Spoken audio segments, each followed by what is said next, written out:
intrafusal fiber. There'll be multiple intrafusal fibers as well, but ratio-wise, many more extrafusal than intrafusal. Are they like cylindrical in their arrangement? They look like this. They're elongated. They're slightly bulged in the center. Different ones have different shapes. Actually, if you look at, where was it? Where was it? I noticed it. I was hallucinating. I know I saw it. Maybe it was in the animation. The spindle fibers, there are some that are straight up and down, and the nuclei are all in a straight line. And then the others kind of bulge at the center, and all the nuclei are located in the center. So they call these bag fibers, they call these chain fibers. The nuclei are in a chain, these are like they're all stuffed in a bag. So they're slightly different shapes of the intrafusal muscle cell. But they're all sensitive to stretch. The bag fibers that bulge in the center have the annulospiral receptor, and the chain ones have the flower end spray. If you're going to physical therapy school, you have to learn all about these intrafusal fibers. Very involved in people who have tight muscles. How do you relax a tight muscle? You do a stretch of the tight muscle that is non-ballistic, so not bouncing. You don't have to pull on the joint and try to get the muscle to relax.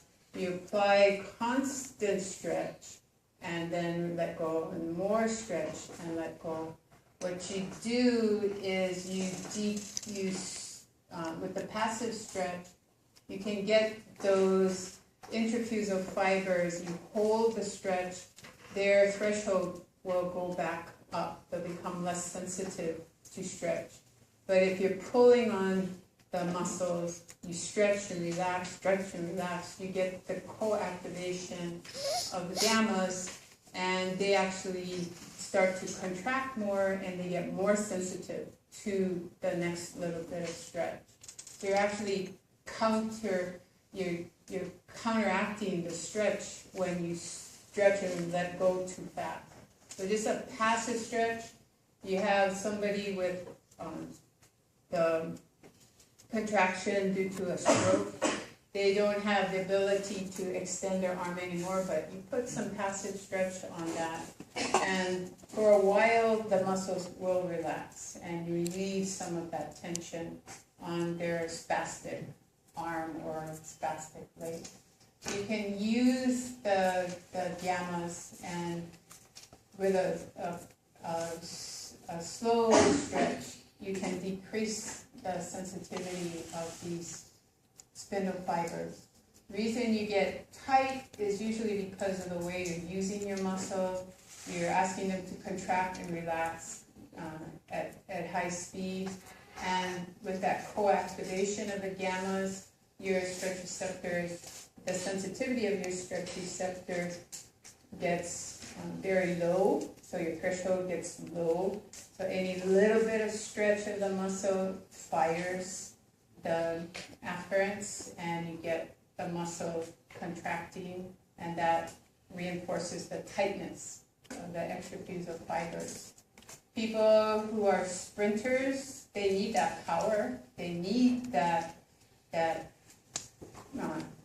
very quick, sensitive contraction of the extrafusal fibers. But if the muscles get too tight, then at some point when they're coming out of the blocks and they're using these power muscles, maybe the muscle rips maybe the tendon rips. And that's, of course, not a good thing for a sprinter. And to prevent that, you can do the stretch. You have to do some stretching. You don't want to do so much that you lose your power, but you want to do some stretching so you don't run the risk of rupturing muscles and connective tissue. So at the end of a muscle, all the endomysium, the perimysium, and the epimysium continue beyond the individual muscle cell as the tendon. And that will insert into the bone before it's ossified. And those Sharpie's fibers, the perforating fibers, will get ossified in the bone. And you'll have a very strong attachment of the tendon to, actually, into the bone. The connective tissue of the tendon will, all those collagen bundles will have these Golgi tendon organs intertwined with the collagen. And that's what they're trying to show here, is that the ends of these Golgi tendon organs are wrapped inside the collagen bundles. They will not fire unless the tendon is overstretched. The tendon is overstretched when maybe the muscle contracts too hard. Not so likely, but if you apply an external load that the muscle can't handle, and then the weight, the force of that load is transferred to the tendon then gets overstretched and the Golgi tendon organ fires. You watch powerlifters, you watch somebody trying to hold on to books and somebody keeps loading books in their hand and boom, the load falls. You're trying to lift a big desk and carry it somewhere and somebody drops it. All of that is you didn't have enough motor units recruited to handle the load. The load was transferred to the tendon. That was overstretched and activated the Golgi tendon organ. The firing of the Golgi tendon afferents means that alpha motor neuron to your muscle is now totally inhibited, and that muscle is just turned off. There's no background muscle tone at all. It's just totally turned off. And that means the load will have to be dropped. So it's a protective reflex. It happens subconsciously. You probably know it's coming. You know you're going to have to drop that load at some point. If you can get the work done before the load gets transferred to your tendon, then you don't drop the object. The tendon organ also is firing at a low rate. The speed of the muscle contraction, the control of the activation of your antagonist in response to your agonist, that is as you're contracting the bicep and your brachialis, you're stretching the tendon of your triceps for extension. So as that is being stretched, then you're progressively de-recruiting your antagonist muscle fibers. So it's allowing you to get a smooth motion with your agonist muscle. Same thing for muscle extension on joint elbow extension. As you're contracting your triceps, you're stretching the ligaments from your bicep and your brachialis. It's not sudden stretch, so you don't get total inhibition of the antagonist, but you get some inhibition of the active motor units, and that helps you to de-recruit those muscle fibers and then grade the force of contraction. And your you become consciously aware of that as you're learning to manipulate objects. But then as you have learned to manipulate the common objects in your life, it goes back to a subconscious level again. So you don't have to think about those movements.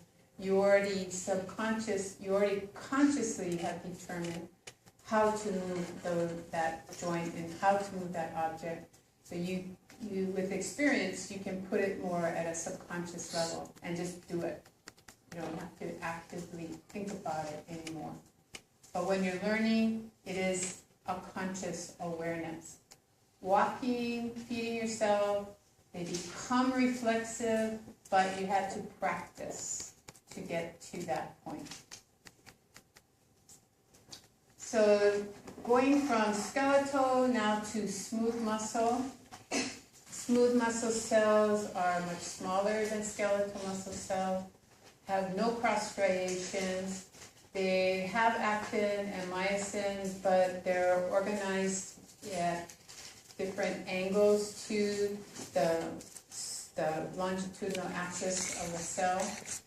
They are anchored to what are called dense bodies instead of Z discs. They're also attached to the plasma membrane, but then so are actin filaments in skeletal muscle.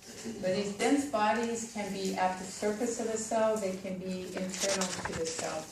So the angles of actin and myosin can be, interaction can be very different orientations. When a smooth muscle cell contracts, it not only contracts longitudinally, so you get longitudinal shortening, but you get transverse and also oblique shortening. And it's so efficient at shortening that the poor little nucleus in the center is actually all bent out of shape. So it looks sort of normal shape here, but you can see it's a little squished. Actually, it's totally distorted. It looks as puckered as the outside of a smooth muscle cell is puckered. So it's very, very efficient at shortening and transferring force in multiple directions, not just longitudinal, but in all different directions. The myosin is different. The polarity of the myosin heads are on opposite sides of the thick filament. So one is polarized in one direction, and on the other side they'll be polarized in opposite directions. So this filament is still, the myosin head is still going to bend and pull on the thin filament. The dense body will then get pulled in towards the left, and this dense body will get pulled towards the right. Depending on the orientation of the actin and myosin, that may cause oblique shortening, transverse shortening, or longitudinal shortening. So each of these heads is going to pull the actin in the opposite direction. The smooth muscle does not have very much SR at all. It's almost negligible SR. So it's not storing intracellular calcium very much. It will rely mostly on extracellular calcium. So it's going to have calcium channels that are going to be activated either by neurotransmitter or by stretch. So smooth muscle, if you stretch it, it will contract. So an increase in blood pressure, your blood vessels will contract. You put food into your GI system, or you put a balloon down there and blow it up, the stretch will cause the muscle to contract. So stretch opens calcium channels, so does neurotransmitter. So you get a myogenic response. So myogenic means the muscle is causing the muscle to contract.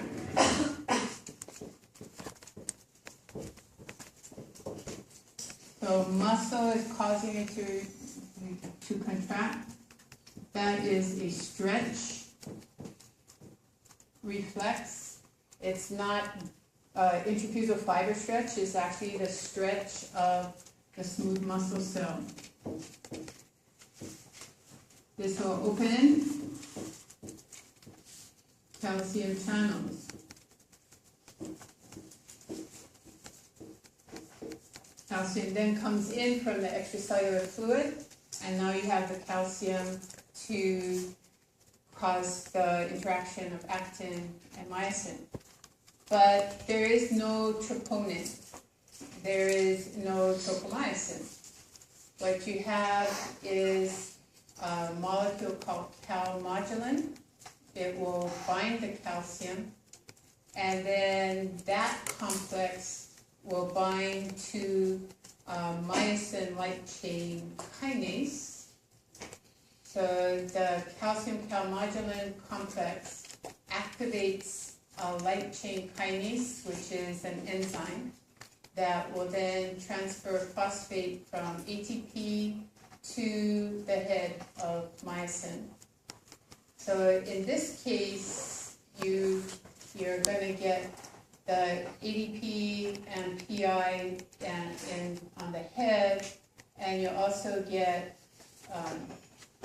the light chain, the myosin light chain flexing, just as it did in skeletal muscle. So inactive myosin cross bridge, because there is no ADP and PI on the myosin head. So it's slightly different than skeletal muscle. Skeletal muscle, the myosin is already in a high energy state with the ADP and PI on it. In smooth muscle, you have to put the ADP and PI on the myosin head, put it in a high energy state, and then it will interact with the actin. So you don't have the regulatory proteins that skeletal muscle or cardiac muscle have. Don't have the troponin, you don't have the tropomyosin. Here, the regulatory protein is your calmodulin. Has to have calcium bind to it, and then it can activate the enzyme that can transfer the phosphate and ADP to myosin's head. Slightly different activation, and then the cross-bridge formation that is initiated by smooth muscle stays attached for a very long period of time. They call it the latch effect. So it latches on and it holds that tension for a long time. So this saves smooth muscle, don't have a lot of room for ATP production, don't have a lot of mitochondria there to produce ATP for the smooth muscle cell. So when it contracts, it needs to use that contraction for a long period of time. So you have that latch effect. So smooth muscle versus skeletal muscle. You activate by allowing extracellular calcium into smooth muscle. You get the calcium from intracellular source, which is the cisternae of your sarcoplasmic reticulum. Calcium binds to calmodulin. Calmodulin and calcium complex then activate the protein kinase, and you get phosphorylation of the myosin head, and cross bridges can form.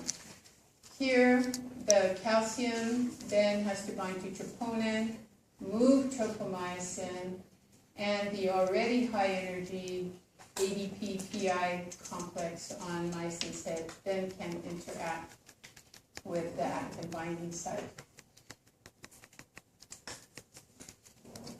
So smooth muscle can be arranged in different formats.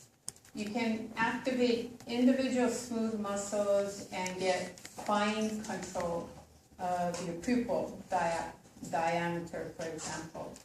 Or you can contract sheets of smooth muscle as a unit and then get sphincter control or motility in your GI system or blood pressure control in your vascular system.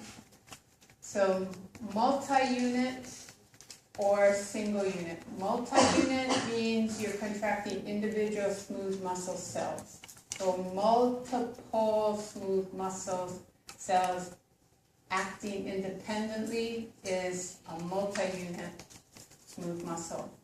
Single unit, you have gap junctions joining smooth muscles cells together. So you stimulate a few smooth muscles, their depolarization then spreads through the gap junctions to the rest, and the whole unit of smooth muscles contract together.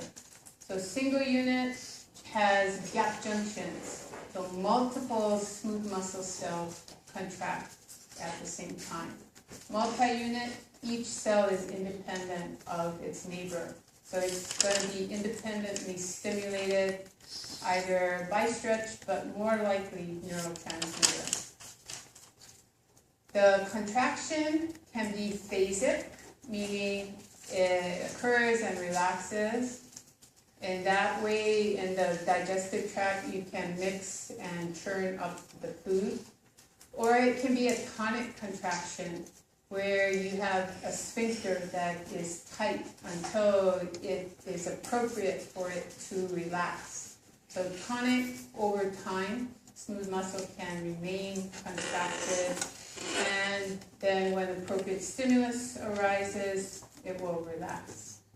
Capillary beds in your skeletal muscle. If your muscle is inactive, you don't send blood flow there.